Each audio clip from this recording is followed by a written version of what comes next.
the other test I'm going to talk about is based on the frequency spectrum. So I want to introduce the frequency spectrum. This is the frequency spectrum from the review paper I provide for today's lecture. And the author Nelson used the different colors to indicate different changes. So the gray is not very clear on this slide. So the gray is on each category. But maybe I should explain how we look at this frequency spectrum and what is frequency spectrum. So the x-axis here is the frequency of certain alleles. Or some people will use the occurrence. It depends on how you look at it. So in this slide, it's more like an occurrence. Occurrence means this allele occurred in the population only at a certain frequency. For example, here, if we sample 20 sequences, then the frequency of each variance or occurrence of each variance will be from 1 to 19. So if you look at each variation, the size of each variation, you have two different nucleotide states. Let's just put it simpler, T and A. And now T occurs 3 times. It means you have A for the rest of 17 times. If you could use an outgroup to show the A is the ancestral state. So let me put it here. So you have T and A in one. So this one you have polymorphism data. That's where you get the 2 different nucleotides. And if we say this is the T, and you have T at occurrence 3, A at occurrence 17, because total we're sampling 20 alleles from natural population. And from this estimate, we say T is the ancestral state.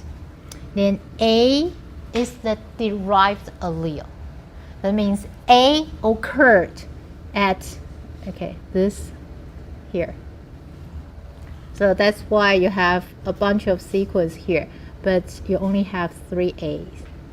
They all come from a single mutation in the population of this species. And that's the new mutation. So actually the frequency spectrum showing on the x-axis is the occurrence of the derived allele, or the occurrence of the new mutation. And that's the A here as an example. So in this case, this site will be here at the 3.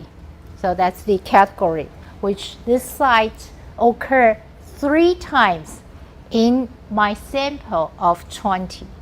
And that's a derived allele. Then you will look at your alignment and count how many derived mutations occurred at 3 times. Then that's the number on the y-axis. And of course, you can correct by percentage. So that's the frequency spectrum. And you will look at the frequency spectrum, then we'll have the non-mutation, the neutral expectation as the gray bar showing in this histogram. And the others will be very interesting to look at. So the one under negative selection, the sites under negative selection will tool to the lower frequency. So that means those alleles tend to occur at low frequency, hardly evolve to an intermediate or high frequency. So those are the sites indicated in the red bar in this histogram. Then the third category will be the ones under positive selection.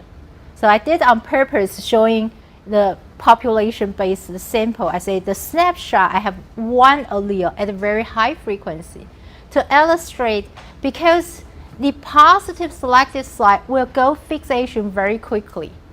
So at one snapshot, when you catch that particular allele, it's already at intermediate or high frequency, because the time is very short for that to go to fixation. For the sites under positive selection goes to fixation. So that indicates here by the blue bar. So you can see the blue is much higher than the gray from the intermediate to high frequency, because most of the allele we observe will be at this category. Then there's another class which is still neutral, but they are swept. They are selected sweep. So that's by yellow. So selected sweep means the swept allele will also go with certain selective sites. So those are the neutral alleles, neutral variants, and they sort of hitchhike with the positive selective sites. So that's the spectrum showing here. Then the idea of test statistics is actually testing the different proportion of the mutations in this frequency spectrum. So this is sort of a summary of telling at lower frequency, what are the low frequency alleles? They could be under negative selection. They could be neutral evolving variants. They also could be advantageous, right? So that's the three different categories. And at intermediate frequency, the majority of them are neutral alleles and advantageous alleles.